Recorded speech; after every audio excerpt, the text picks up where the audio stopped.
He's assisted by Anthony Nobiling and David Foster. And now, the starting lineup for your North Central College Cardinals. Number 1, Nick Pardo. Number 2, Noah Perrell. Number 3, Chris Ivy. Number 5, Sean Tamanari. Number 7, Danny Boyle. Number 9, John Fitzgerald. Number 20, Sean Raleigh. Number 24, Tanner James. Number 26, Ethan Hurst. And number 43, Dylan Cost. The Cardinals are coached by Jay Farrell. He is assisted by Tim Hurst, Blake Keenan, and Nick Marks. At this time, we ask that you please rise and face the flag at the south end of the field as we honor America with the playing of the national anthem.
Hello, welcome to Benedetti Worley Stadium on the campus of North Central College. And for the first time, the Cardinal men's lacrosse team is live on NCTV 17. In its inaugural season, the Cardinals opening up 9-2. They're 1-1 in conference play.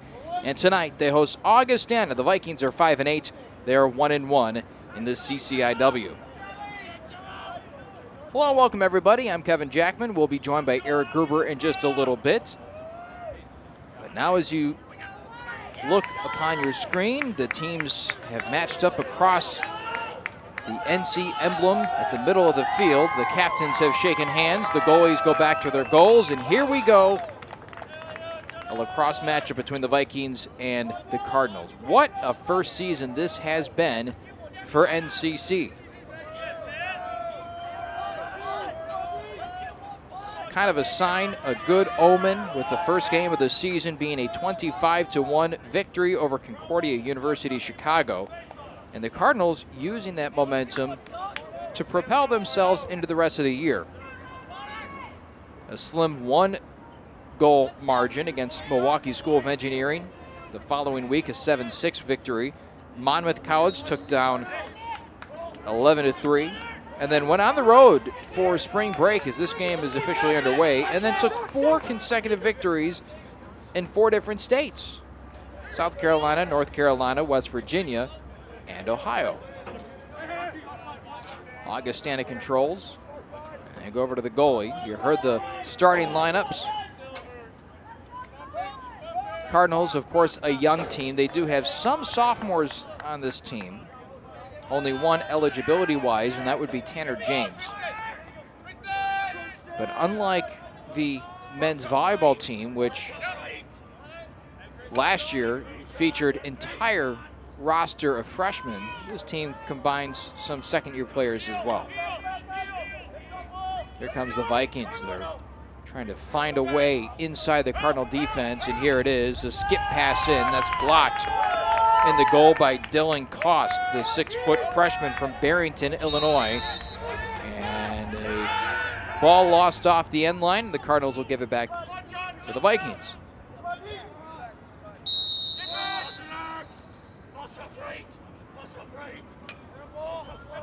Vikings with their first offensive possession, and a missed shot already off the left goalpost. Kost playing big in the goal. And the Cardinals have taken it away.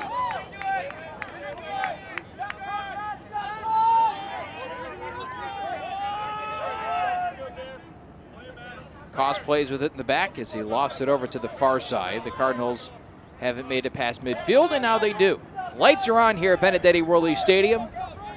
The sun is just behind some clouds over the northwest portion of the stadium, and if it breaks free, it gets pretty intense coming in and onto the turf. Cardinals with it out in front, patiently awaiting an opportunity on offense. With the ball right now is Tommy Huizinga as he makes a move and he tries to get past a Viking defender. Cardinals very patient in this attack. In just a moment, I will introduce my broadcast partner tonight, Eric Gruber, who, in addition to his many duties in the college, is also an assistant coach on the men's golf team, and then moonlights as a sports reporter here on NCTV 17. There you are, Eric. Thanks for having me. Beautiful night. First opportunity to broadcast this men's lacrosse team live on the airwaves. It's pretty exciting. Another inaugural campaign. The Cardinals had a couple of them last year. A couple of more this year. Next year, girls bowling, women's bowling, I should say. It's pretty cool seeing those teams come on the horizon and succeed, not just play. It's tough. It's really tough because in the first campaign, you are breaking in an entirely new roster. You're trying to instill a workout regimen, an off-season regimen, in-season, trying to figure out game planning for opponents. And for Jay Farrell, who's the head coach, this is the second true time that he has started a program from scratch. He's also been a part of a third. That one's thrown straight away and out of play. Do you think it's tougher or easy? I'm not saying it's easy to recruit, but tougher or easier to recruit with a new program? Because it's exciting to be the first players for that program, but also there's nothing to base it off of, you know? I think that's kind of a double-edged sword because, think about it, if you're a successful program, it might be easier to recruit. But if you're mediocre to poor, it may be easier to start from scratch and say, hey, you can be a part of something brand new. You can start a legacy of winning here at the college. And I can guarantee you that's what Jay Farrell went out and said to these athletes. Hey, we've never had men's lacrosse. We want to start this, and we want to start this the right way. Will you be a part of this? And it's not like you're coming in here and there's a bunch of seniors and juniors that already have solidified spots. Everyone that comes in has their own chance to start. Hammered inside the crease, taking a nasty spill, and a penalty called on the Cardinals. Just absolutely hammered from behind, but I guess the penalty works out because that was a blatant scoring opportunity that the Vikings have to pass up on. That was Jared Hawkins inside. Looked like he got hit pretty good. Good sportsmanship on the North Central side, making sure he was okay when he was getting up. That's another shot and wide off the left side of the post, and Dylan Kost continues to play big in net. As he barks out instructions for his defense. They set up, they align, and this one, did it go in? It did not. It must have hit off the side of the net. I looked like Kost might have got a piece of it. I could be wrong, but I thought he did. Now the Cardinals have whizzed right down to the other end, and they really haven't tested the opposing goalkeeper as a whistle blows, and Augustana will have possession. Goalkeeper tonight, Jake Ellis for the Vikings. As 9:50 remain on the clock in the opening quarter. One big discernible difference, there's many of them, but there's one in particular. The men's game, as opposed to the women's game, is much more outright physical. While there is contact made in the women's game, it is not nearly as accepted and as lenient. And we've already seen that Hawkins got absolutely hammered on that play. But you'll see stick checks, you'll see some full body checks at certain points. That's a part of the game. The difference between, oh, there we go, first goal. First goal of the game belongs to the Vikings, and Adam Borghetti sneaks one past Cost on his right side, and the Vikings lead 1-0. You were saying? Oh, and I was going to say, they call it the field hockey, but the only difference is you can't check anybody into a board here. It's just, if you're going to hit them, there's nothing to stop you. It really is true. And it amazes me, the guys who volunteer. I guess at a certain point, you have to volunteer and say, I want to be goalie. Hey, these lacrosse balls, yeah, they're made of rubber. They're hard. It doesn't feel good. I mean, these balls are being whizzed around, I don't know the exact figures. I'm going to guess 60, 70, 80 miles an hour. When they get whipped out of the netting at full speed, these guys don't have padding on below the waist. I would hope a cup. There's got to be a lot of bruises on the legs, and especially your shins. It's just got to be getting beat up. I mean, you never know. There could be shin guards or something underneath that. He's got sweatpants on down there or something, some longs. On hot days, I mean, the goalkeeper for Wesleyan, Ellis, is wearing high socks and low compression shorts, and I don't see any protection below the knees. It looks like there might be something around his calves. You don't think that's, you don't know? On warm summer days, I know we've covered a lot of high school lacrosse on NCTV 17. Those goalies are in shorts. It's a risk you got to take, I guess. Let me tell you, you would not catch me behind the plate in baseball without proper leg protection. It's another gear of tough to be a lacrosse goalie. It really is.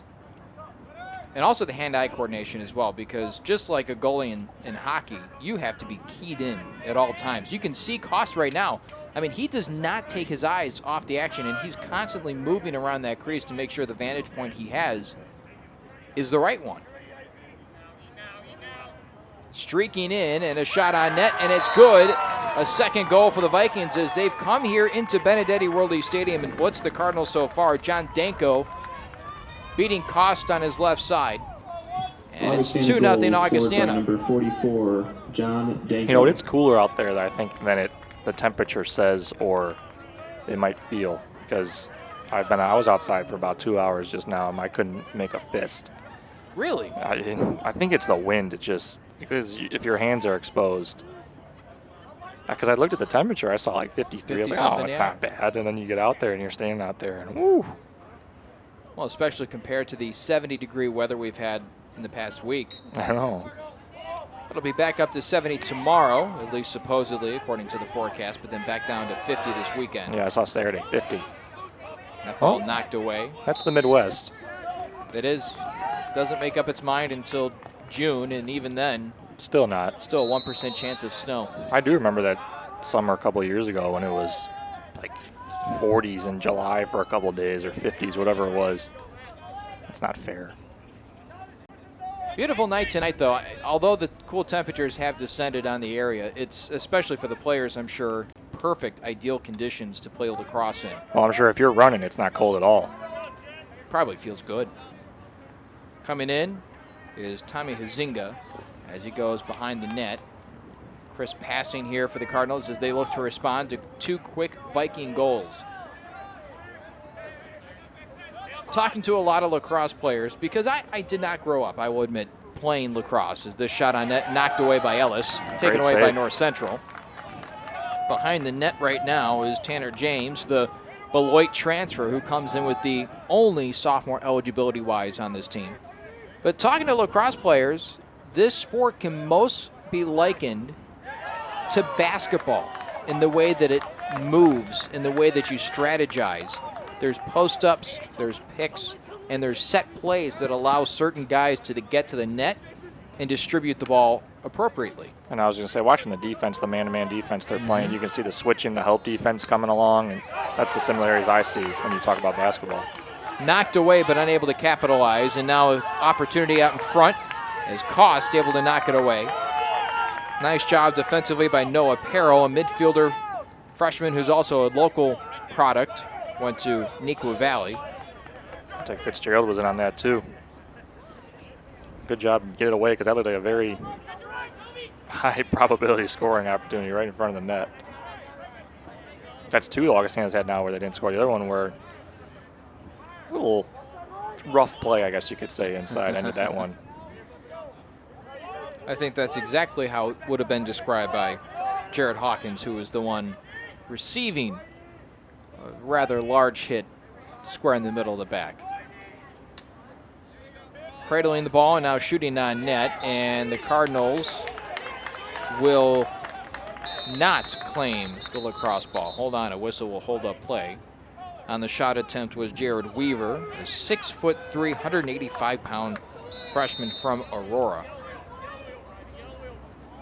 It's interesting because lacrosse is the kind of sport where obviously athletic build is a necessity, but size-wise, you see guys up and down this roster. Nick Pardo is 5'9", and then on the opposite end, Michael Pitcher and Jared Weaver are 6'3" and 6'4".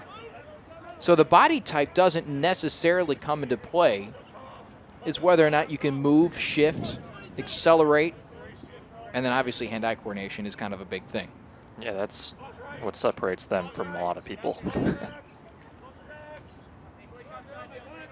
Now, I mentioned earlier a big difference between the women's game and the men's game. And, of course, physicality-wise, the men are much more capable of providing hits, etc. As that one's saved from going off the end line, but the Cardinals still recover it. Another difference is the men don't have to worry about cradling quite as much. That one's jarred loose, but the Cardinals still have it.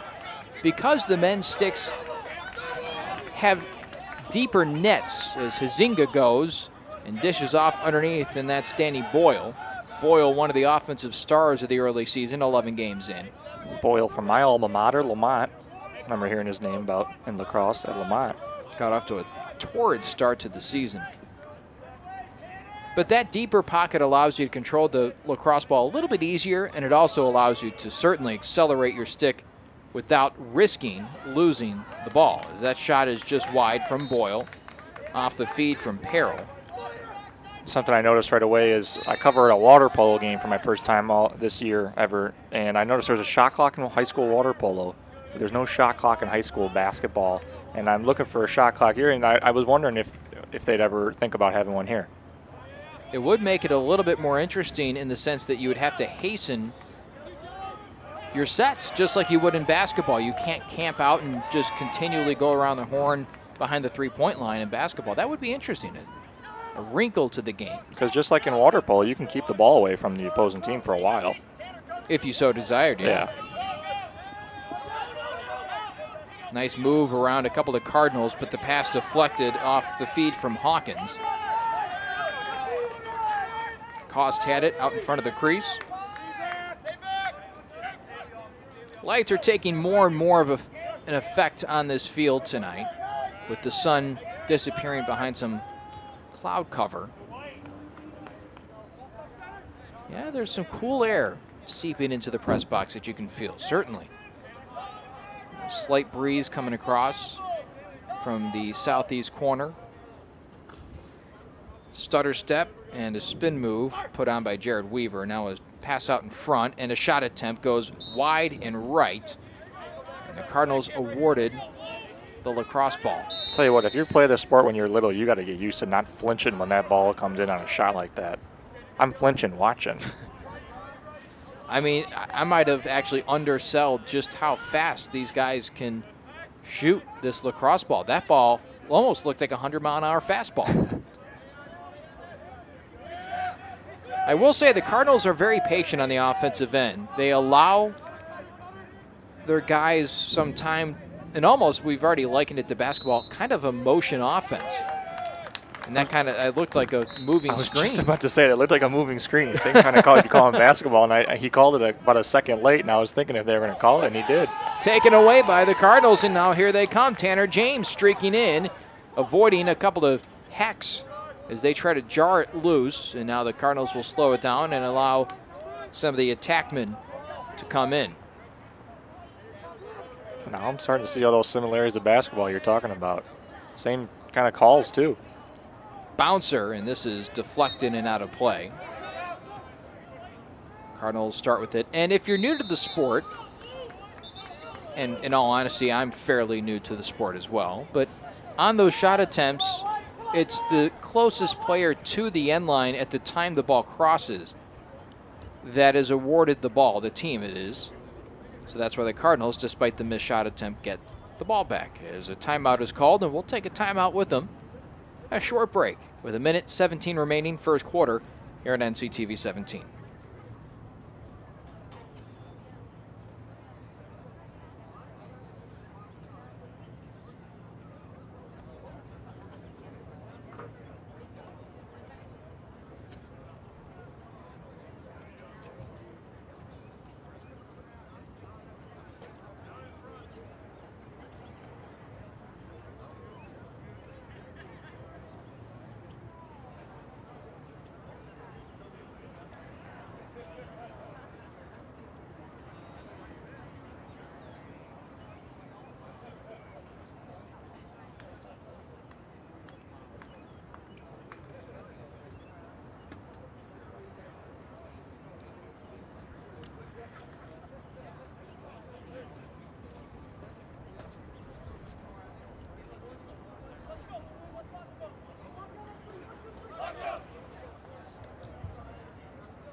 Welcome back as both teams leave the huddles and return to the field of play. Beautiful night as the sun sets here in Naperville. As you see downtown in the picture right there, the Riverwalk, a bridge right across the river. How do you Beautiful not want setting. to come to this school?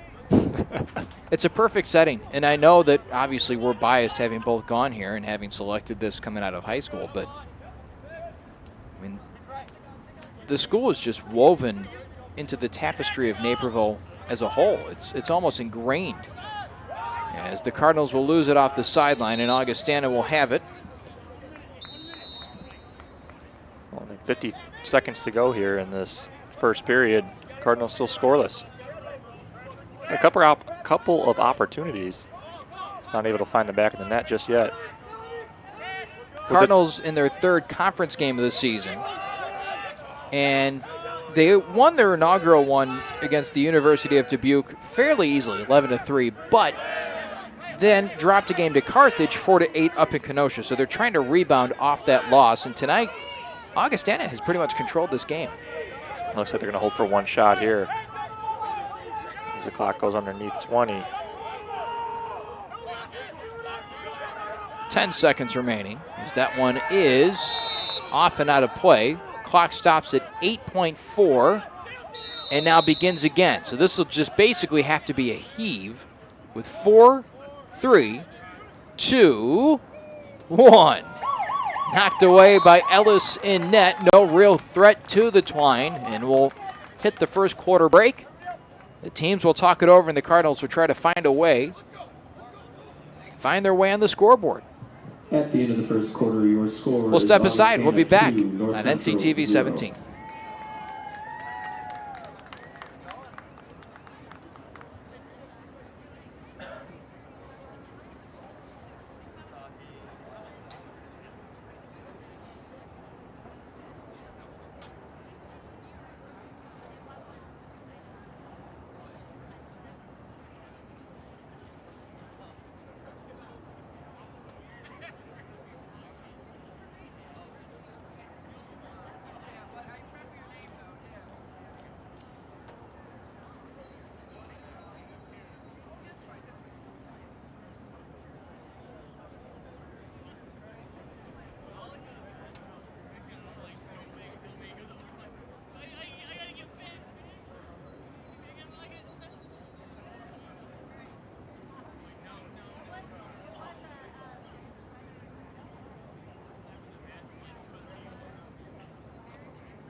Second just about to get underway. Cardinals kept out of the net in that first quarter. It's 2-0 Vikings as we go to the second. And a nice job by Ellis, but truthfully, not a lot of offensive chances for the Cardinals. Not a lot of good looks. They had some shots out in front of the net, but no real threat between the pipes, as this one is going to roll out of play, and the Cardinals capitalize on simply a bad pass from the Vikings. Yeah, they had a couple of chances, but just not too many to write home about. Nice job defensively from Hayden Holland at keeping and shutting the door on Danny Boyle. Defense has been very good, very stiff for the Vikings so far tonight. They have not allowed the Cardinals any wiggle room. I would say probably within 5 to 7 yards of the pipes. Controlling it is Noah Perrell as he goes to the net and dumps it in. He gave him that left side there, trying to force him left, and he took advantage of it. Just threw it in the top left corner. Cut the lead in half. High difficulty shot. That's kind of a steep angle from where he entered. And Noah Perrell gets the Cardinals on the board. And you want to see the mark of a good coach. You see how your team fares in the opening period. You make an adjustment, and then 47 seconds into the next, you pick up your first goal of the game. And I saw the 3 defenders and the goalkeeper for Augustana kind of have a little meeting there right after. I wonder if they're saying, don't give him that left side anymore. Let him come in here uncontested. We'll see if they adjust on that. And the face-off won by still to be determined. Still to be determined. It's finally picked up by the Cardinals and Stephen Foe. Comes all the way in and gives off. And on the near side working is Ethan Hurst. He gets bodied up and has to send it out. Cardinals in the all-whites. Augustana wearing their traveling blues with the yellow lettering. I got a sneak peek of the helmets and equipment back in, I believe it was November, when the Cardinals held a unofficial team scrimmage here on the field. And boy, some pretty cool stuff.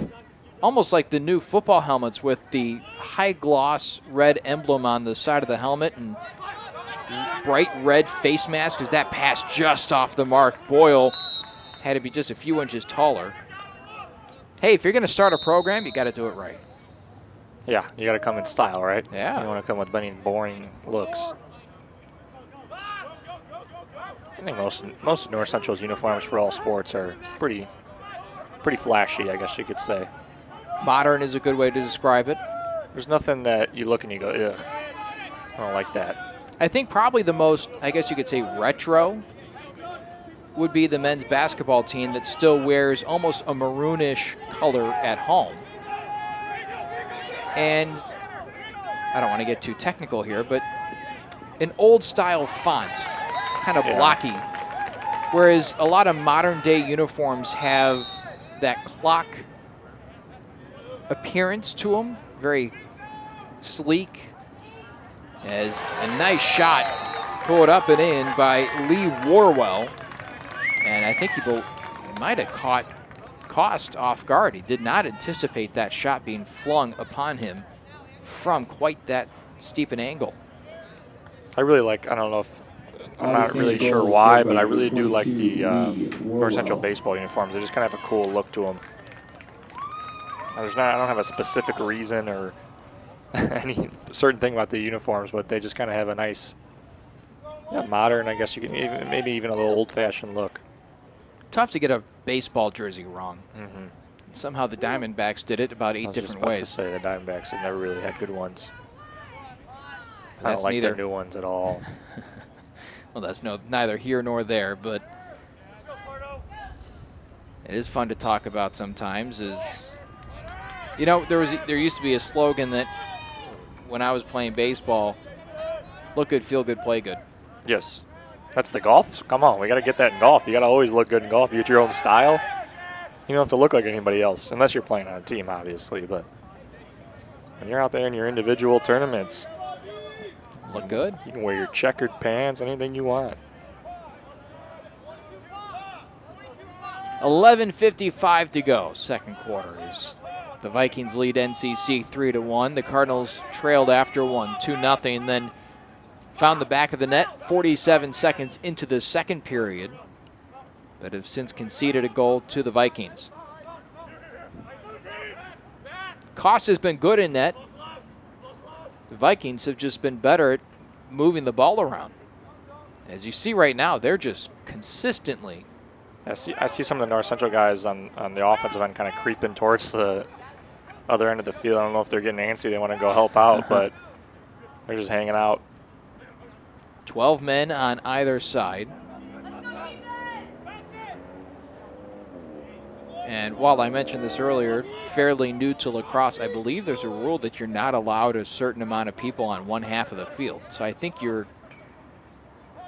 restricted from dropping those attackers into the defensive zone. But I might be mistaken. That is something to go look up in the rule book. It's kind of funny just seeing him stand back there. Good save there. That one will find the goal, except not the one in play. But that was a good look, and Cost deflects it off to the right of him. Ground ball, and still fighting for it. Right in there is John Fitzgerald, and the Vikings come away with it, and now an opportunity out in front of the net. A pass behind it, out in front, behind the back, and it's taken away by Cost, and now here come the Cardinals. Would have been beautiful had it gone, but Cost right there and all over it. Great shot, better save. Can the Cardinals turn defensive momentum into offensive positivity? That's the big question. They've scored once in this period. Can they score once more? When you see lacrosse goals on SportsCenter Top 10, those are the types you usually see right there. Penalty flag flies, which means the next time the Vikings touch the lacrosse ball, the Cardinals will have it. Out in front is Jared Weaver, and he defaults backwards to Noah Perrell. The coolest part about this sport is the mixture of all sports. It really is. With the yellow flag, as that one's put up and in, Tommy Huizinga makes it a 3-2 game. Good patience there by the Cardinals. They've been patient the entire game so far on offense, just looking for the shot that they want, not the shot that Augustana is trying to get them to shoot. North Central goal scored by number 12, Tommy Huizinga. But going back to that conversation, it really is a combination of so many sports. You can see basketball, you can see soccer a little bit in there as well. But also, obviously, with the yellow flag flying, football comes to mind. And the delayed penalty, hockey comes to mind. It's just everything. And it's fast-paced. The only thing we don't get in here is baseball. Softball, nothing, no baseball, softball resemblance. Those sports, if you really think about them, are so unique and so strange. It's the only sport where the defense has the ball. Right? Yeah. They're in control. Yeah. And the offense is essentially playing defense. You're trying to keep that ball outside the catcher's mitt. It's fun to think about. Think about this real quick as the Cardinals win the opening faceoff. Try to explain baseball, or softball for that matter. That shot just wide, deflected. Try to explain baseball or softball to somebody who has no idea what it is. It would be so difficult. I have tried it, and it's tough. There was a guy from Sweden that was here, and he didn't know anything about baseball. And it was not easy. There's so many intricate rules, but even the fundamentals of the game are so counterintuitive to sports. I got the question, why is it 3 strikes and out, 4 balls, and you're on base? Why not 3 and 3 or 4 and 4? I don't know. It's a great question. I can't tell you that. There's so many of those as well. And the fun thing about that I find is even the people who have studied the game, take umpires, for example, sometimes there's even rules that they are clueless about. Yeah. And not just when we're watching our team and they go down by a run because of it. Well, see, now somebody just came in from the other side of midfield there. That confused me now. I think a sub came in. Was it a sub? Oh, I thought it was somebody coming in from the other side. Okay, never mind. That ball bounced upon the shot attempt from Weaver. Boyle finds a little bit of space but goes right into the stick of Ellis. Boy, he turned that corner in a hurry. Ellis said, look what I found. I don't think he moved his stick an inch. Went right in it. And now the Vikings on the attack as they continue to lead by 1. Cardinals have outscored the visitors in this second period, 2-1. Whacked out in front, Nick Zielinski now trying to find space on the near side by the pole. And the shot attempt is wayward and belongs to Augustana. Thanks for tuning in tonight. Beautiful night.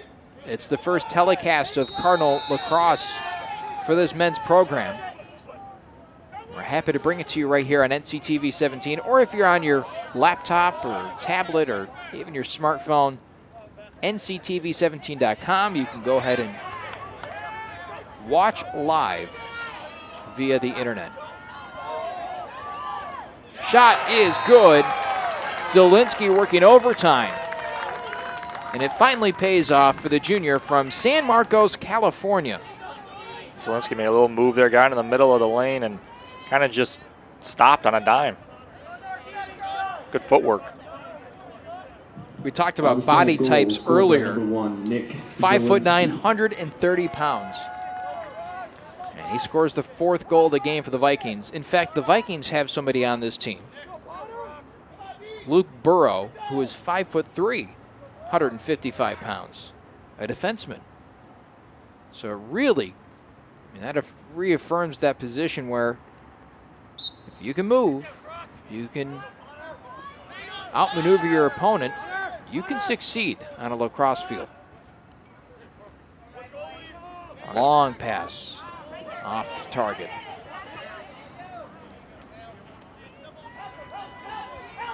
Augustana keeps trying to pour it on here. An open lane, and streaking towards the net was Adam Borghetti. Jeremy Heredia tried to find him, and I don't know who that was, but a Cardinal just stuck their stick out and knocked it away. That was a big-time deflection because that looked like it could have been a pretty easy goal. Big-time hit there provided by Nick Gallo. No relation to Joey Gallo, maybe. I don't know. He's been getting going for the Texas Rangers lately. Big-time hit. That lends itself to baseball vernacular as Ellis takes one right in the chest. As the Vikings take it away, now here they come. So a good scoring chance for the Cardinals turns into a mad rush to the net for the Vikings, and that one's batted away from Adam Borghetti, and the Cardinals will slow it down and try and dictate this pace to get back into some resemblance of formation. Cardinals you want to keep it within 2 at all times. You don't want to fall behind 3 or more here, so looking for a goal. Zinga pump fakes and now works behind up against Hayden Holland. A lot of man-to-man shown by the Vikings in this one as he puts one on, and it doesn't even make it to Ellis. It's knocked away and picked up by Matthew Jurinsky. He rushes it up. Oh, he's got one right down the middle. Still didn't look for him. Right there in a pocket, and now the Cardinals cover up. I think they want to take a little time off that clock, maybe.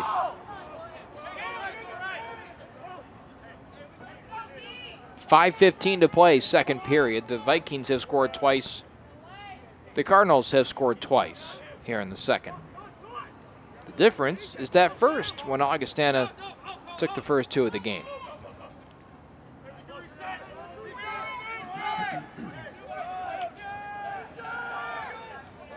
Augustana being extra patient right now in this possession.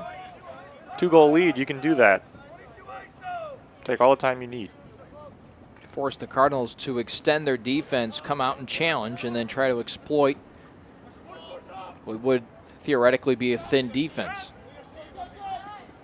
Good stick right there from Stephen Foe. Near side controlled by Cam McKenzie.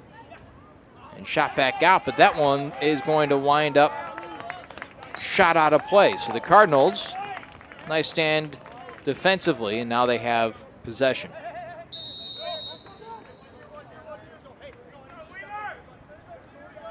Lights have taken full effect.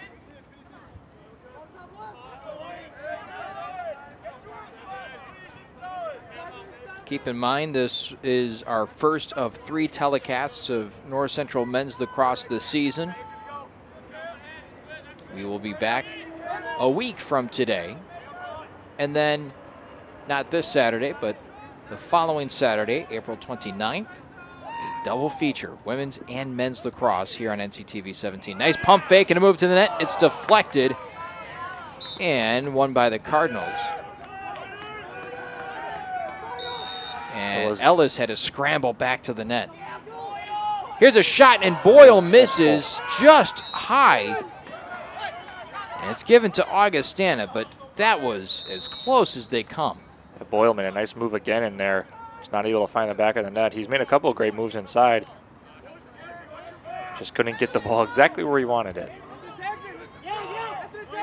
Those are 2 opportunities where kind of 50-50, if you will. Should he hit those, it's a 4-4 game. How much talking do you think goes on the other side of the field with the offense when they're just kind of hanging out down there? I think there's just casual conversations going on. I could see a little bit of that. You're down there a lot with them. I don't know, where'd you grow up? What's your major? You never know. How's it down there in Rock Island?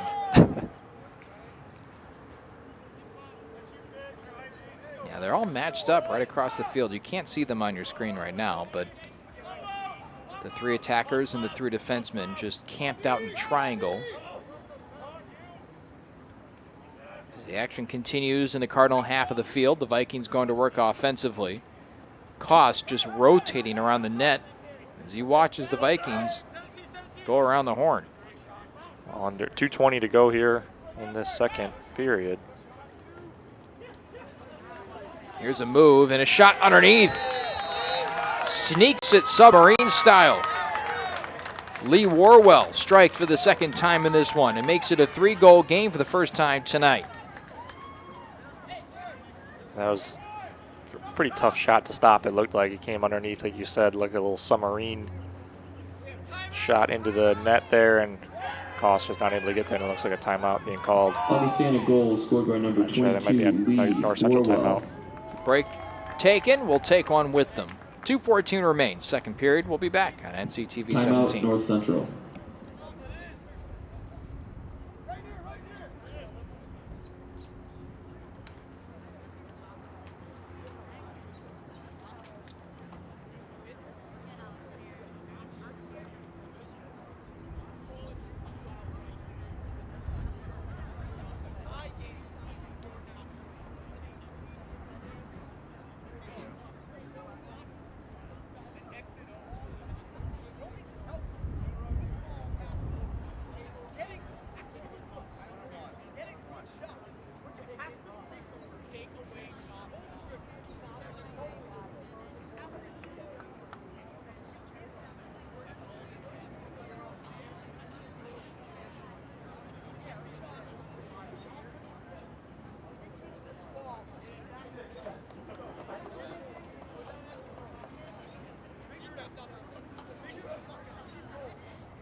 Back here on NCTV 17, following the timeout taken by North Central, who has recently slipped behind by 3 goals against Augustana.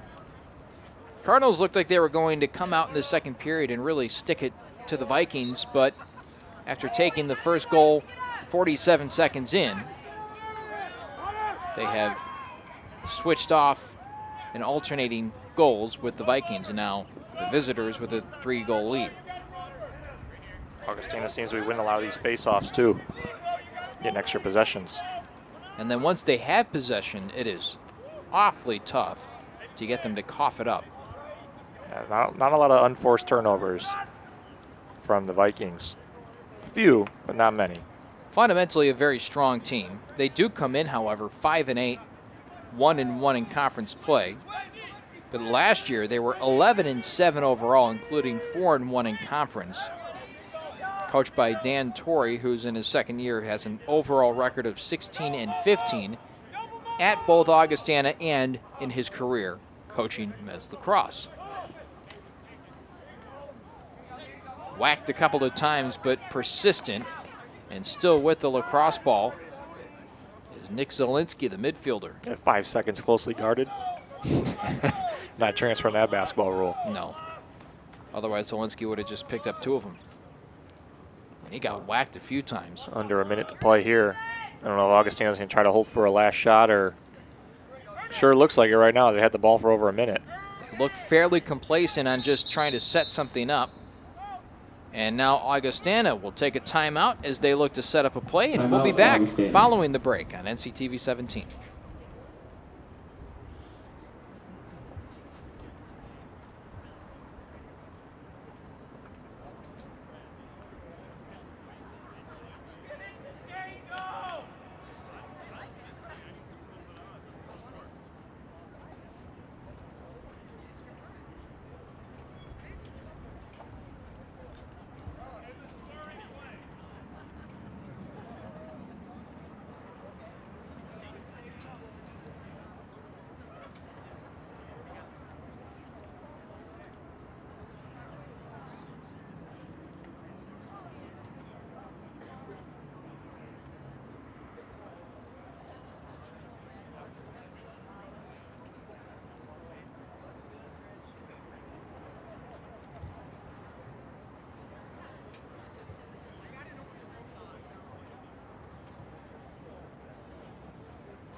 A shade under a minute to go here in the first half of play between North Central and Augustana. The Vikings taking a timeout here to try and set up an offensive set. 46 seconds remaining. They lead 5-2 and look to strike once more before intermission.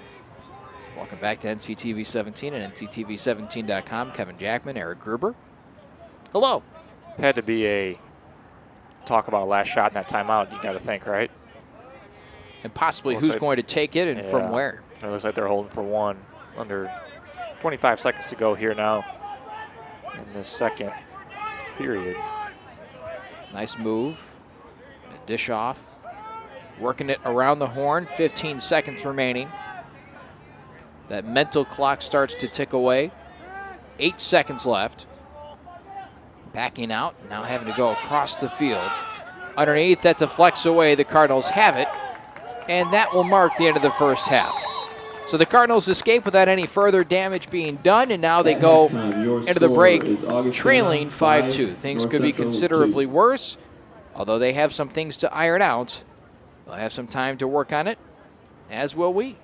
We'll be back for the second half on NCTV 17.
Welcome back for the second half of action here on NCTV 17. The first half going the way of the Augustana Vikings. 5-2 the score at the break as both teams make their way out onto the field. A pretty night here at Benedetti Worley Stadium. It's getting much cooler at this stage of the evening. Temperatures dipping below 50 degrees. Around game time it was around 55. Slightly sunny, but now just a shade under 50. As these two teams are fairly evenly matched, although the overall records coming in, you would have expected North Central to be on top 5-2 at the break. Instead, it's Augustana with their 5-8 record, beating the 9-2 North Central Cardinals. But plenty of time for NCC to reverse that trend as we get back underway. Hello, welcome, Kevin Jackman, Eric Gruber, here in the broadcast booth with you this evening. Augustana won another face-off. Sorry, I wanted to mention that. Yeah, we got the halftime stats and had an opportunity to analyze them. And McKay Potter, who is the midfielder responsible for face-offs, he is now 8 of 10. As that shot is just wayward, rolling towards the corner and belongs to Augustana. Now, you mentioned the importance of that in the first half, and I don't think it can be understated. That is 8 possessions that Augustana has had where North Central doesn't have the ball. And I know that sounds simple, but it's a big fact. That could be 8 to 10 minutes of time of possession as well when it adds up. I think that's cool that you mentioned it. Now I'm starting to kind of watch it more with when it goes out of bounds. That whoever gets to that line first, that's whose it is. That just shows how much hustle you need in this one. Mm-hmm. You can't give up even an inch, and even for a second, as a penalty flag flew on the far side of the field. So I believe the next time Augustana has the ball, North Central will have another opportunity with it. And we're a minute and a half into this third period. Cardinals with a long pass from Tommy Huizinga to the far side. Other stats to point out, clearly 5 goals, 2 of which being scored by Warwell for the Vikings. Good defense down there. One-on-one defense. That's Boyle. Danny Boyle, who's 0 for 3 on shot attempts in this one, as that one's headed towards the sideline and close to being picked up, and now it is.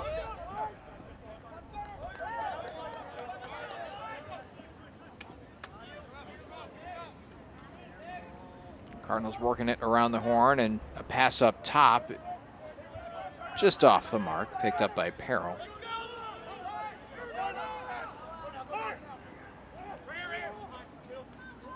Augustana just doing a good job of keeping them out of that zone. Not letting them get to where they want to be to get those scoring chances right now. That one will work its way off the end line and not a play.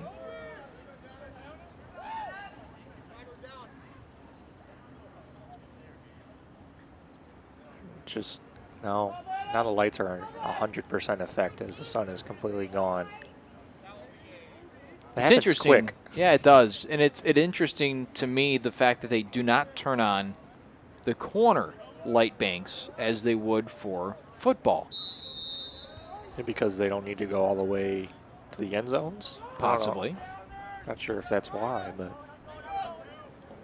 it certainly has a different look on game nights when the football team straps into the pads than when the lacrosse team does. It looks like it's more of a stage right now with the dark around the sides. Yeah. A strange silhouette around the field. Cardinals with an extended period of time in the Viking defensive zone. Let's see if they can capitalize down 5-2. They scored twice in the second period after being shut out in the first. However, they allowed Augustana to score 3 times and take a 3-goal lead. Nice move, but Ellis is right there to block the shot. That was Boyle. Another good look inside. Ellis has been awfully good tonight. 8 saves.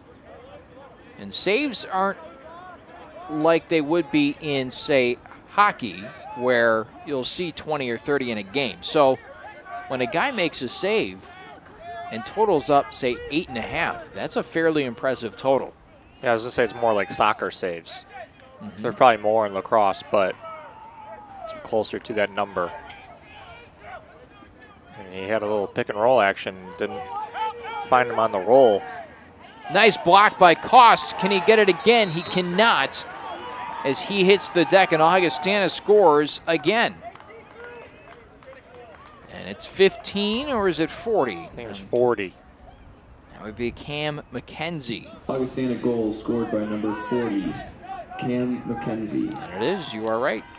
He initially looked like they initially had McKenzie on the roll, on the pick and roll, and then the ball ended up in his possession anyway, and he finds the back of the net. Cost made an acrobatic save to keep the ball out of the back of the twine to begin with, but the rebound stayed right out in front of the net. You go back to these faceoffs. This is why Augustana, in my opinion, is winning this game, is they just keep getting more and more possessions than North Central gets by these faceoffs. Nick Pardo, the man for the Cardinals, who is more often than not responsible for the faceoffs, as he wins it here. The Cardinals had possession. They needed that one bad. Working his way in is Nick Pardo. Ooh, hits the deck hard and the ball leaks out. And Augustana has it. Lofted back to Ellis, who extends out of the goal to play this out. 10:27 to go, third period. Thrown ahead and controlled by Jason Van Dyke. No relation to the former pitcher Jordan Van Dyke here, I'm not sure. I'm not sure. He was a good pitcher for the baseball team for 4 years. Can you recall his hometown? I do not remember. What is? Crystal Lake. I don't know. This is an easy thing to research. Let's find out. Cardinals take it away, and now here they come. Jordan Van Dyke was an instrumental part of those Cardinal teams. Yep, It Crystal is Lake. Crystal Lake. I don't know if there is a direct relation.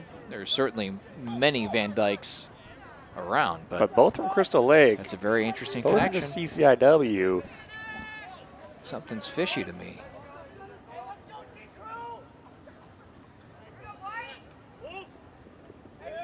Under 10 minutes to play here in this third quarter. Cardinals need a goal. I think it's an understatement. Trailing 6-2, they need some sort of momentum, and that would certainly give it to him. Trying to back his way in, and getting whacked, but now dishing it off in front of the net, and there is your goal. And Huizinga inside. Well done. I believe that was. Tommy Huizinga scores for the second time in this one, cuts the deficit in half at 6-3. Scored by number 12, Tommy Huizinga. That's a Assisted fun by name to number say, 7, Danny Huizinga. Boyle. It's like Porzingis. Or Buzzinga. I think Porzingis is my favorite name in the NBA. The Unicorn. That's what they call him. I don't think you call Tommy Huizinga the Unicorn. Well, if Jordan Van Dyke and Jason Van Dyke are related, they do not look even remotely similar. Are you sure? You don't think he looks anything like him? I can see a little bit of maybe a just a resemblance. little bit. Jason is a sophomore. Jordan Jason? It's got to be. Got the two J's? They both went to Crystal Lake South High School. This is going to need some further investigation. A whistle and I could probably do some work for you while we're talking about it. possession belongs to Augustana following the goal from North Central. And the restart will get this clock back underway. You know, with the power of the internet, you can almost find anything out, can't you?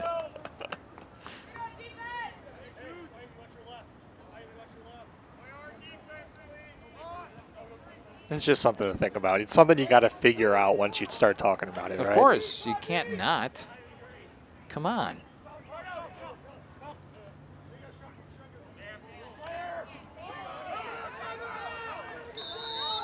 And a flag flies. Is this going to be on North Central?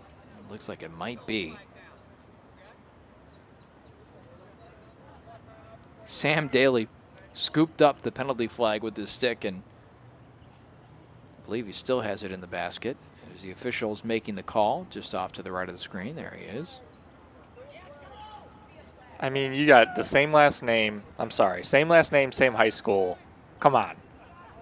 That doesn't just. It's not like it's Johnson with a name that you hear every day, or Williams or Jones or Gruber. Oh, come on. Hans. I always get Hans. Everyone says Hans Gruber. I know who it was for so long. I always think of Mick Gruber, the SNL character. I wonder why you think of that at our employment. Kind of a big deal. Every time I hear it when I walk in the room. Well, Timeout taken. Yeah, we're going to take a timeout with them. Both teams will talk it over. The officials will also have a brief conference. We'll be back in a minute on NCTV Timeout 17. Augustana.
Welcome back.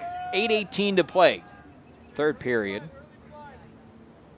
As Augustana has possession.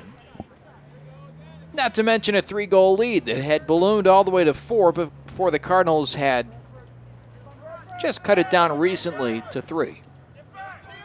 Behind the net, sent out in front, and put on goal, and it just sneaks past Cost. He thought he had it, looked behind him, and then realized, oh no, I do not. It looks like there's a conference with the referees, but they're going to count that goal. Jared Hawkins on the goal. I think it's his birthday. Downstairs in the concession area, saw the team walking by, looked like a mom gave a hug and said happy birthday. Was he getting something from the concession stand? They were walking by the concession stand. I was going to say, a quick halftime hot dog. To their locker room. That probably wouldn't be very good. No, for it the would not. stomach. Oh. That would not sit well. I've seen stranger things, though. Just the other day, somebody was caught, I think it was Miguel Cabrera, the Detroit Tigers baseball player, caught eating a Snickers or something in the dugout. Oh, come on. Snickers is fine. Something that's going to make you not feel good, though, like a hot dog. When was the last time you had a Snickers and then felt great? Right now. I just ate one. Literally 5 minutes ago. I promise April you, we did 19th. not set this up. April 19th at 8 o'clock. That was the last time. Oh, my goodness. I don't see you running around, though. I got a bigger smile on my face than I did earlier. I have them all the time when I play golf. Every time we go to the turn after 9. You know, it's true. You're not you when you're hungry. Goss picks up the loose ball after the shot on net. Took it right in the rib cage. I don't think that one felt too good. Yeah, he's rubbing that spot, and he's kind of hopping around back there. He's going to ask for some ice before he goes home. Nice move there from Stephen Dale, one of these captains from the Cardinal team. And a missed pass and knocked down on the play. Ball still loose, and oh my. Big hit there. Huizinga. The Sports Center guys, that's fun to say. That's what I always think about when someone says that name's fun to say. Huizinga comes in, whacked on top of the head. He's trying to clear some space. It swung around. And a deke. You see the Cardinals look like they have a little more sense of urgency right now than they had early in the game in the first half. Yeah, being down 7-3 will do that for you. And just as I say that, they pull it out and relax. Jared Weaver really wasn't going anywhere. Zinga behind the net, finding Danny Boyle. Boyle has made some nifty moves tonight, but so far has a goose egg in the scoring column. He's probably missed his 4 shots by a combined 5 feet. Oh, Deflected away. Zinga had a great look for his 3rd goal there. That was point blank.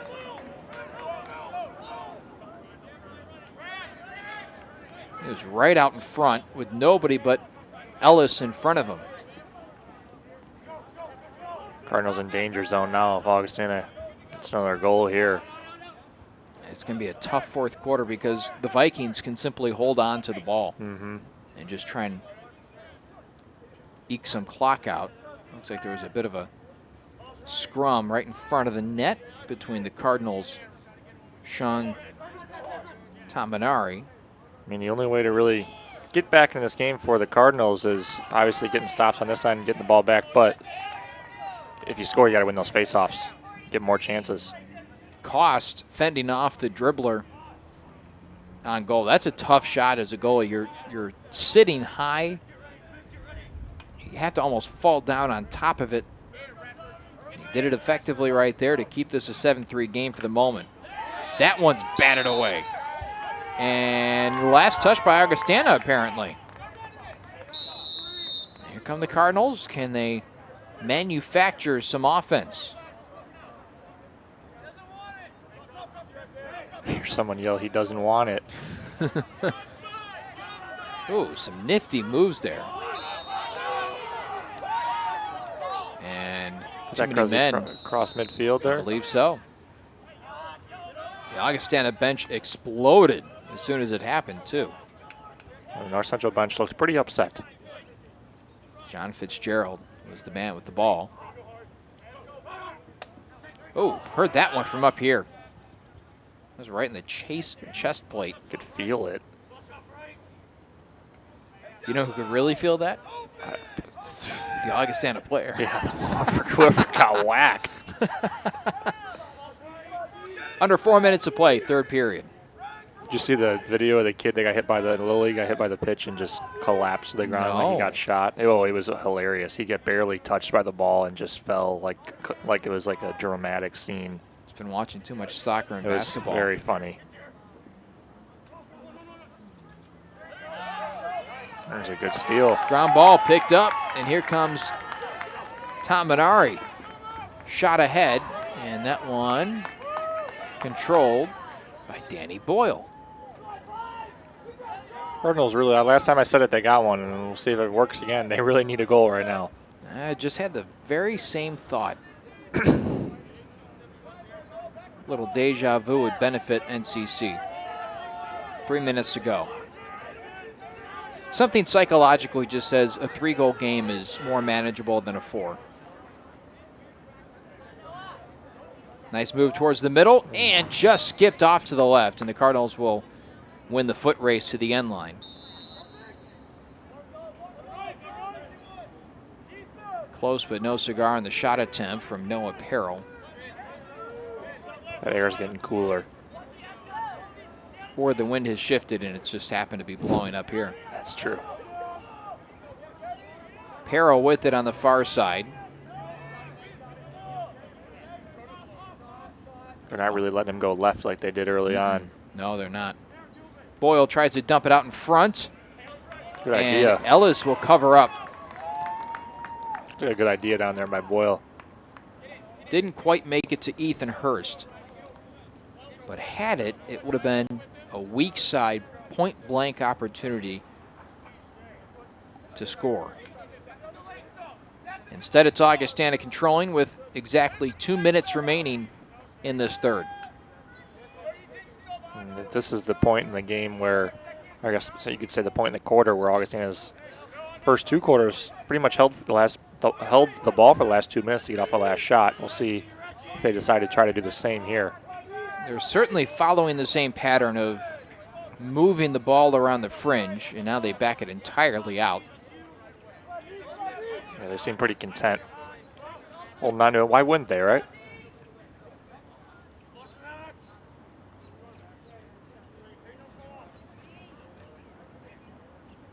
Minute 20 to go as the Vikings simply waste clock. Cardinals trying to force the issue and extend them out and try and possibly take this ball away. However, Zielinski just will not give it up. Pass out and a penalty marker flies. And that one's shot away, and this, I believe, belongs to North Central.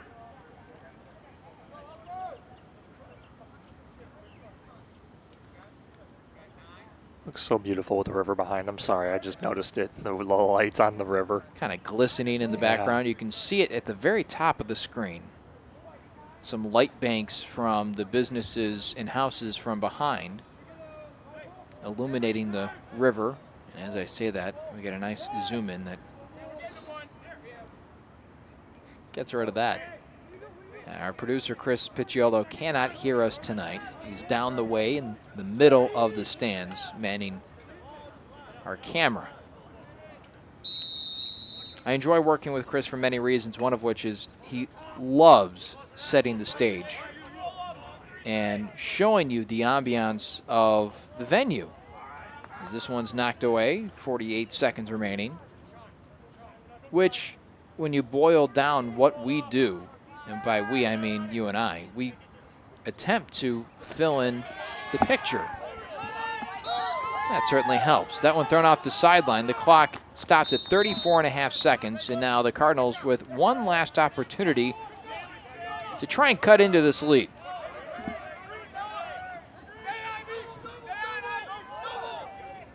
Well, Peril just streaking down the field. Bumped occasionally on his way down. 20 seconds, make that 15 now. Perro working behind the net, out in front. That was in, but a whistle blew before the shot attempt, and they're going to wave off the goal. It's 5 seconds left. Here comes a shot, and it's wide and out of play. 2 seconds remaining. And that should do it for the period. You saw Coach Jay Farrell streaking down the sideline, telling his guys, hey, we may have just been miffed by a call, but we got to get back. 10 seconds on the clock, and you can't get a shot attempt like that put on you by the opposing team. With that said, we'll go to the fourth. We'll be back right here on NCTV 17 in a moment. Augustana 7, North Central 3.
fourth quarter is upon us. Welcome back to NCTV 17. The Cardinals trail by a margin of 7-3, and they've had difficulty generating enough offense to keep pace with the Vikings. Coming in, the Cardinals, on paper, you would assume, would have been the favorites. But keep in mind, this is a first-year program, and we were talking about this at the top. It is difficult for teams to find success in their inaugural seasons. And you can even look back at the women's lacrosse team, the way they started. Do you remember what their record was their first year? 0-11. It is a difficult challenge. It is a difficult hurdle to clear to pick up momentum in a program. And the fact that the Cardinals have already secured, I believe they've secured, a winning record in 2017. They have. It is impressive in its own right. If they can make the postseason, well, that would just be the cherry on top now, wouldn't it? It's a first-year team. You don't have any experience playing together. You don't have that team chemistry that other teams might have on or off the field. You don't even need it just on the field. Just being friends with people can help you play. It's a game where you really need to know your teammates well, as you know where they're going to be at all times and how each other play. Ground ball at the feet of Jared Weaver, and it's taken away by the Vikings. Plucked away by Hayden Holland, and finds its way out of bounds, so the Cardinals have it.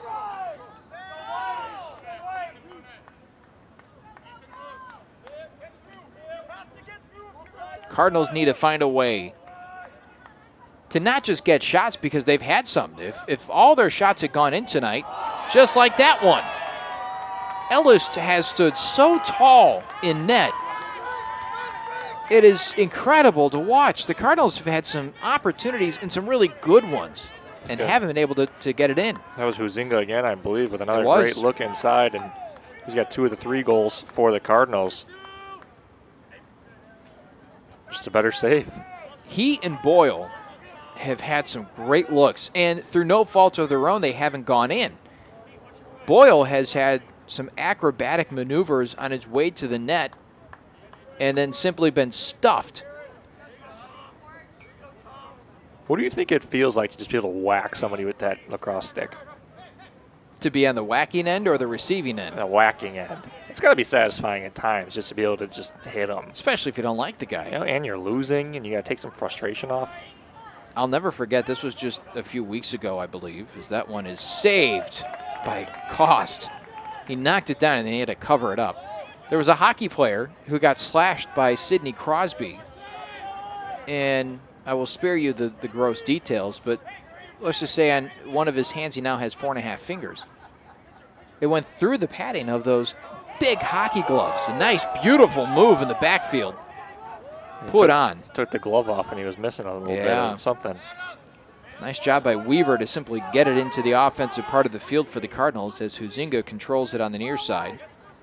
Stutter steps to the net, and the bouncer, it gets past Ellis, but nobody else home. A little bit over 12 minutes to play here in this final quarter. Another one that ricochets off the chest of Ellis. Still loose out in front, and Ellis has it, scoops it away. Boyle was about a half a step just too late there to pick up that one right in front of the goal. Under 12 minutes ago in the game. Ball shot beyond midfield. And a great takeaway by the Cardinals, and a little bit of fighting behind the play, and the whistles will rain down to stop play for the moment as both players walk towards midfield. Extracurricular activity.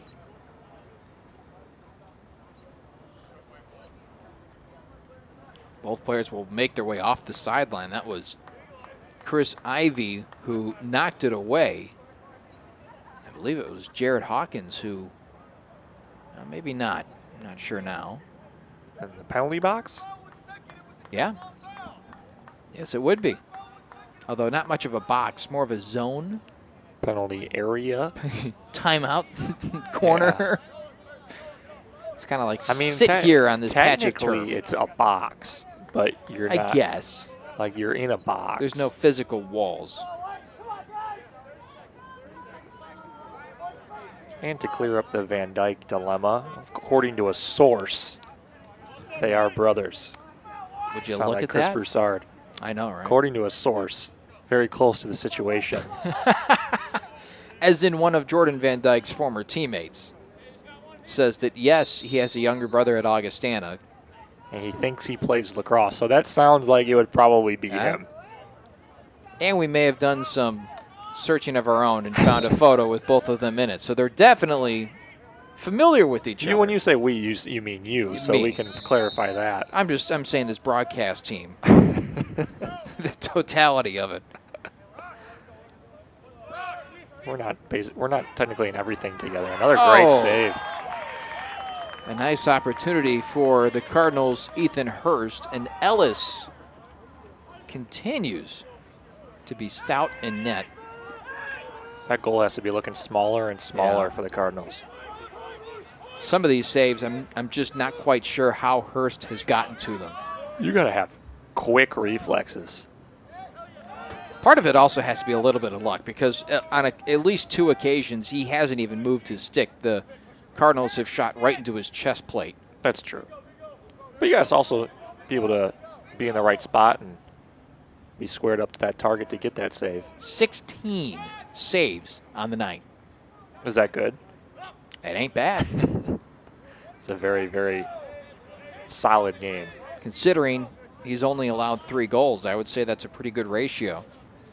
And in fact, the save percentage leader in the CCIW this year, as that one's bounced away, is Cameron Laird of Carthage at 621. And as it stands right now, Ellis at 842 in the contest. Interesting. Carthage played 4 games in conference already. North Central just 2. Mm-hmm. Could be some rainouts in there. Could just be scheduling with an odd number of teams. Ross Hickson for the Cardinals ranks 3rd in the conference with a .590 save percentage, although he is not in net tonight. Well, knocked away. Good steal. Nifty move, and the Cardinals racing up the field with under 10 minutes to play in the game. They need a goal, and they need it soon.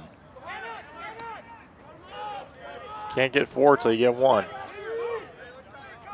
Nice takeaway from Chris Ivey and company. With it working towards midfield is Huizinga. Gotta love that name. You try and say it as often as you can. Nice move by Huizinga. Pass is errant, and the idea that he had was not on the same page as Hurst, who was streaking towards the net, possibly for a rebound. And the pass bounces off the stick and falls off the sideline. So the Cardinals will still have possession of it. A miscue right there from Jason Van Dyke.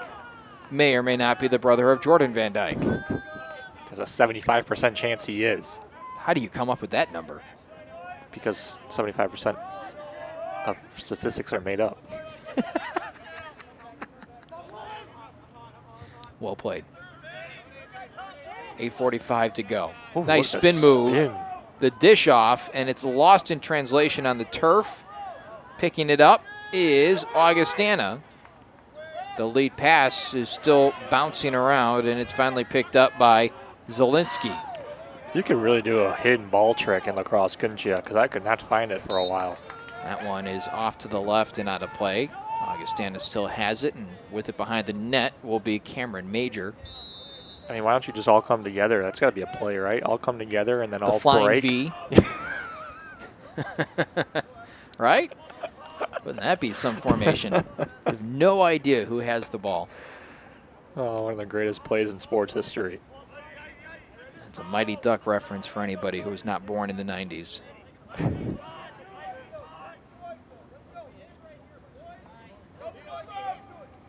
What was the coach's name? Oh boy, you're testing the I was thinking about it. the boundaries of my knowledge right now. Again, a very Googleable fact. The new word. Augustana just That's about to say taking their time, but there's a shot attempt right when I was about to say it. Coach Bombay. There it is. Gordon Bombay by Emilio Estevez. I never thought I would say Emilio Estevez on a North Central broadcast. It's a first for everything, right? I know. Keenan Thompson was in that movie, wasn't he? I don't even know who that is. Keenan Cal, current SNL castmate. Nope. Oh, No man. bells. Oh, and that one, crossbar and down and in. Looked like that just snuck in the top area of the net. Boy, Koss had been playing really well as Augustana just gets back on the board and makes it an 8-3 score with 7:13 to play. Goal scored by Sam Daly, I believe. Augustana goal scored by number 34, Sam Daly, assisted by number 44, John Danko. Danko on the assist.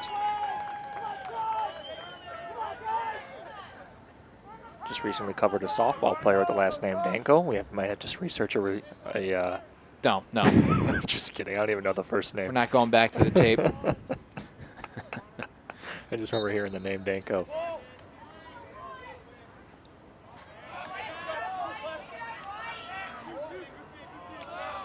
That ball on the ground for a long time It's there. Still loose, I believe. Still loose, and finally picked up by Augustana securely. Although in hot pursuit are 3 Cardinals. Ooh, and knocked down in midair. Trailing 8-3, NCC looking for some insta offense. Put it in the microwave for 2 minutes and let it cook. Timeout taken by the Cardinals. Yeah, they're going to have to take it and talk it over. North Central. We'll be back in a bit right here on NCTV 17 with more fourth quarter action.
Welcome back for the final stretch of this one. 6.5 minutes remaining.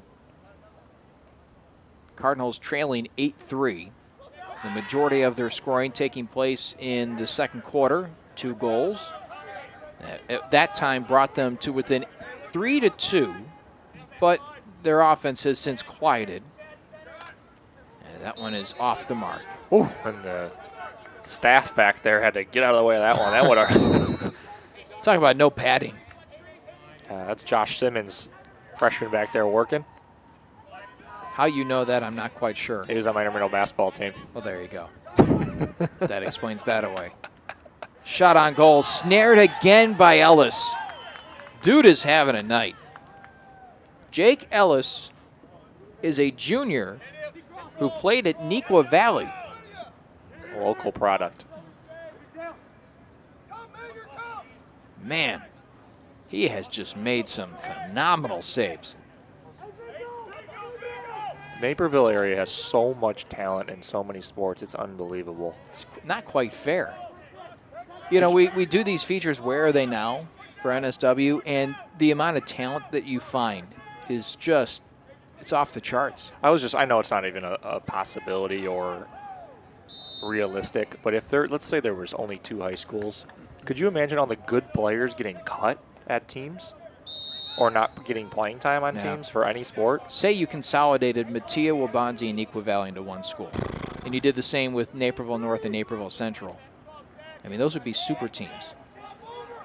I mean, you get a quarterback like Peyton Thorne, and you go, does he have to battle for a spot? Like he looks like he's an incredible quarterback, but you don't even know if he had to combine with other schools or who he would beat out for a spot that could be a really good player. That one off the sideline belongs to Augustana. And bringing this back to North Central, it provides a great recruiting pool for North Central in all the different sports.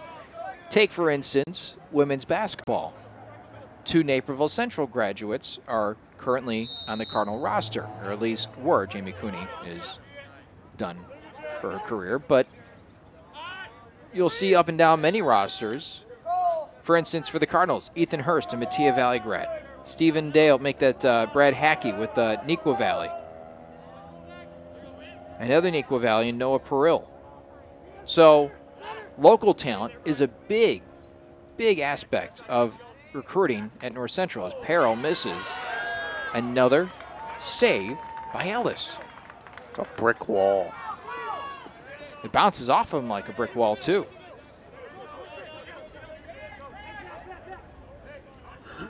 I've also kind of run into it with just the golf aspect of coaching, and when you're going out and talking to people about, or when they talk to you about wanting to come to school and stuff like that, you'll get the Naperville kids that go to Neuqua, Naperville Central, North, Mattia, like you're saying, Wabanzi, that are interested, and then you'll get the ones that are interested in, let's just for an example, let's say you and Augustana, and then they pick Augustana just because they want to get out of where they're from. So that's always, you see so much talent, and then it worries you. Does this guy want to stay in? Does this girl want to leave? You don't know who they want or where they want to go. That is an amazing goal scored by the Cardinals' Stephen Foe. They got a flag, and they're going to count it. What a goal. Makes it 8-4 with 3:21 to play. I'm not sure if they have enough time to come back, but that will certainly ignite this team. Dare I say, da-da-da, na-na-na. Yeah, that was something special. Number 6, Stephen Foe. By the way, it's Stephen Foe, spelled F-A-U-X. It's a faux spelling of Fox. Just a clarification. No. I'm getting the shaking of a head from our cameraman and producer. But the exciting part about this is just like hockey. You score, you got a chance to get it right back right away. Faux in French is false. So it is a fake spelling. Did you question yourself there? Yes, oh, because I knew you were right. I saw some shaking heads in the windows. Oh, maybe he just didn't like your reference. But you were correct the whole time. I knew that. Speak a little French? I do not. I don't at all. Oh! Big hit erases Nick Pardo. It's getting a little more physical right now. And he gets wiped out again. And a penalty marker flies, and Another another one. Cardinal. 2 of them place. have flown. And the Cardinals still own possession with Danny Boyle on the far side. Danny Boyle's fired up. He cuts in, still with possession of the lacrosse ball. Finally gets rid of it. This Cardinal team is playing with a little more energy right now. I thought he was going to release that, Huizinga that is. Got a heat check. That one skips just past, and the Cardinals have it on the end line. And the officials will meet up. I don't know if you can add multiple penalty markers for one sequence here. You know, it'd be interesting, and I don't know if they have it. I could be wrong, but if they don't, would be like a penalty shot, like they have in hockey. I don't know. I don't think they have it. Do they? We've seen it quite often in the women's game. It's not technically a penalty shot, but you get space to come in from about 8 yards away. Okay. I'm clearly new to the game as well, so just trying to clarify. We'll work this out together. A little confusion on the field. Hayden Holland has to come off, and you can hear the official over our boom mic saying, 11. It's 11. No, that's you. You are 11. You must come off the field. And he does. And he takes a knee in the penalty area, box zone, whatever you want to call it. I was going to see which one you said, but you covered the. I covered all the bases. You circled D, all the above.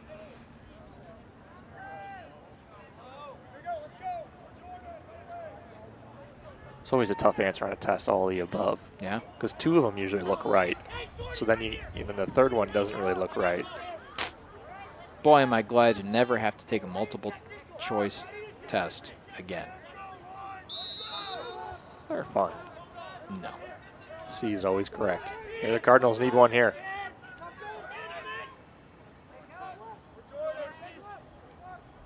.230 to play. Ball being placed behind the net. Yeah, a good rotation. There it is. Another quick goal. Cardinals strike again, and it's Ethan Hurst. Good quick ball movement, good rotation to find the open man there. Can the Cardinals mount this comeback? You got to keep winning faceoffs. That's the key right now. North Central goal scored by number 26, Ethan Hurst. Well, I will say this, regardless of the outcome in this one, the Cardinals can take this and use this for some positivity, knowing that at some point in this game they started to solve the enigma that is Ellis and net. You get a face-off here and you get a chance to score. That'll make it a little bit more. You put Augustana's back against the wall more as defenders. Nope. And still no, maybe, yep, that's Augustana. Ooh, the ball's still on the ground. No, now they picked it up and Augustana has possession. Borghetti with it.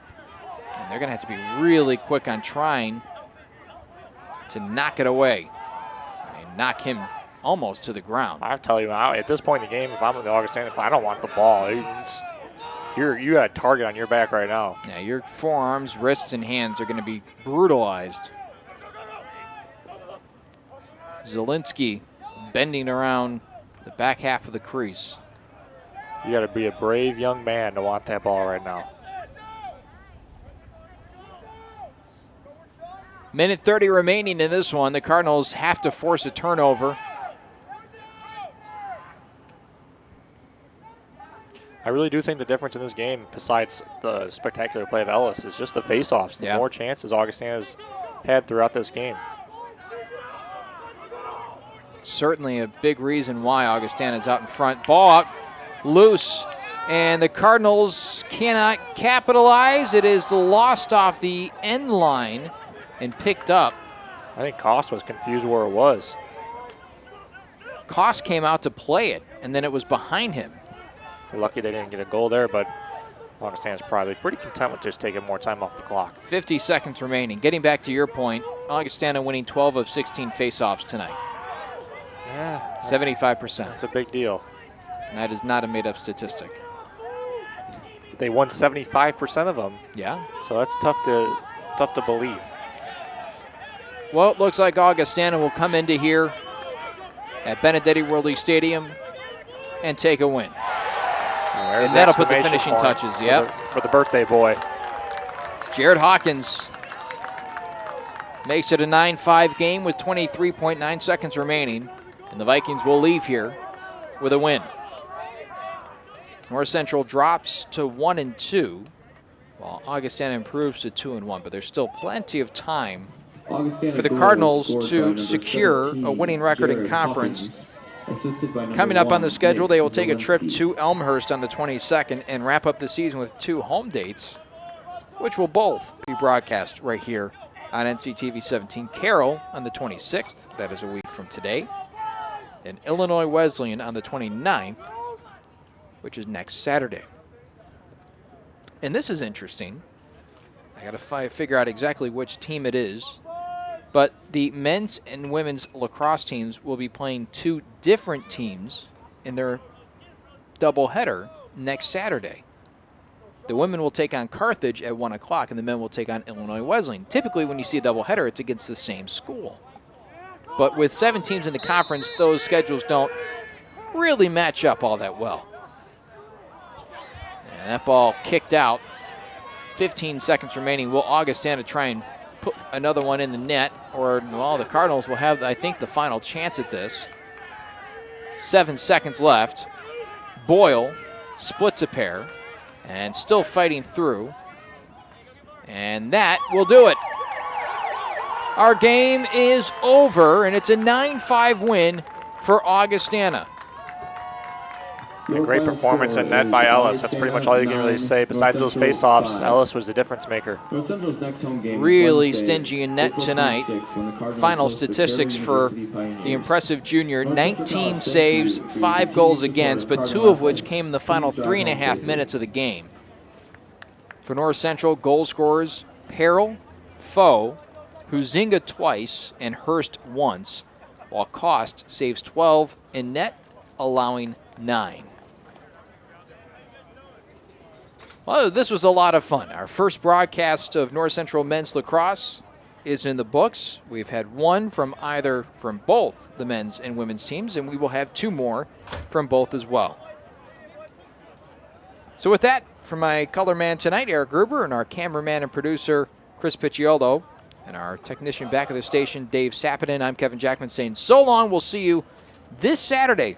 More women's lacrosse at 1 o'clock on NCTV 17.